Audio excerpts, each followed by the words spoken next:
ఈ నగర నిర్మాణం, రక్షణ, రాష్ట్రపతి సంచారం అన్నింటినీ జాగ్రత్తగా గమనిస్తారు.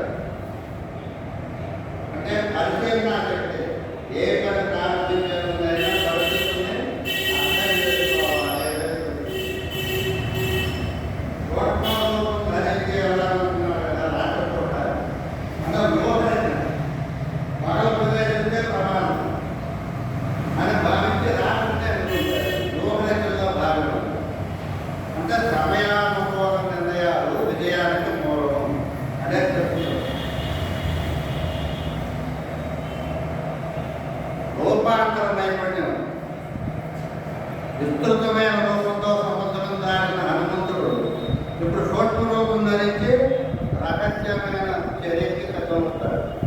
అంటే పరిస్థితులు తగ్గట్టుగా మనం మారాలి అనే సామర్థ్యం మనకు జరుగుతుంది.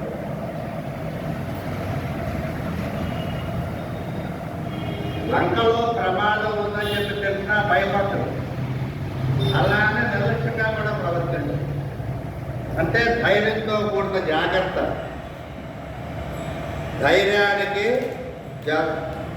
జాగ్రత్త జత అయితేనే విజయం వస్తుంది అనేది తెలుస్తుంది.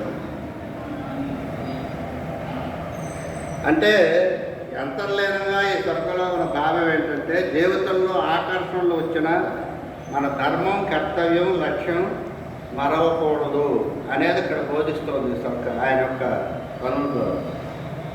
రాత్రో లంకాం ప్రవేశామి సూక్ష్మరూపధరో వ్యూహం.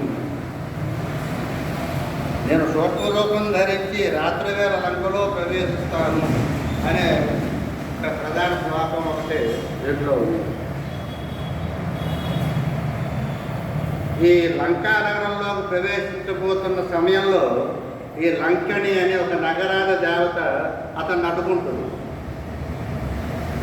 ఆమె లంకకు కాపలాదారుగా ఉండి ఎవరిని అనుమతించకుండా లంకలోకి ప్రవేశాన్ని ఇవ్వదు.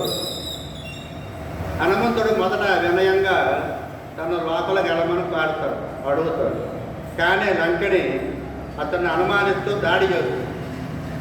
అప్పుడు హనుమంతుడు ఆ లంకెని బలంగా కాకుండా పరమిత శక్తితో ఒక ముష్టిఘాతం ఇస్తే ఆ నేలపై పడిపోతుంది.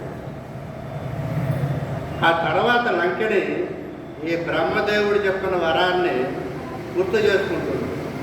ఒక వానరుడు నిన్ను జయించినప్పుడు లంక వినాశం సమీపించింది అని అప్పుడు ఆమె హనుమంతుని మహిమను గుర్తించి నగరంలోకి వెళ్ళమని చెప్పి అనుమతిస్తుంది.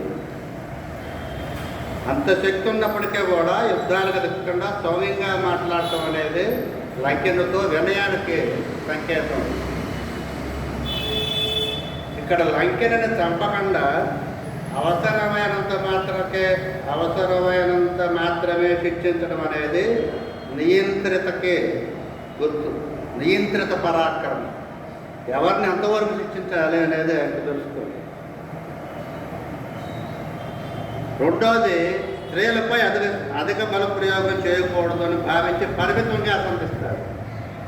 అంటే ధర్మం ఉన్నవాడు పాపంలోను కూడా హద్దు దాటకూడదు అనేది మనకు తెలుస్తోంది ఈ తత్వం ద్వారా. లంకెడుతో అనవసర యుద్ధంలో సమయం వృధా చేయకుండా ముందుకు సాగిపోతాడు. అంటే లక్ష్య సాధకుడు చిన్న చిన్న ఆటంకాలు వచ్చినా కూడా ఆగడు, ముందుకు సాగిపోతాడు అనేది తెలుస్తుంది. ఇంకోటి ఏంటంటే ఈ లంకెడి యొక్క ఓటమి రాజ్య పతనానికి సంకేతంగా తెలుస్తోంది ఇక్కడ. అంటే దైవ సంకేతం ఇది. అధర్మానికి అంతం తప్పదు అనే ఒక దైవ సంకేతం. ఇక్కడ బలాన్ని, వినయాన్ని, ధర్మాన్ని ఒకే సమయంలో ప్రదర్శిస్తారన్నమాట ఈ దీంట్లో. తదాత్వాం వానరో క్వచిత్ విక్రమాత్ వశమానయే తదాత్వై పరాభూతే భవేత్ లంకా వినాశనం. ఒక వానరుడు నిన్ను జయించినప్పుడు లంక వినాశనం ప్రారంభమవుతుందనే బ్రహ్మ వాక్యాన్ని ఈ లంకిని గుర్తు చేస్తుంది.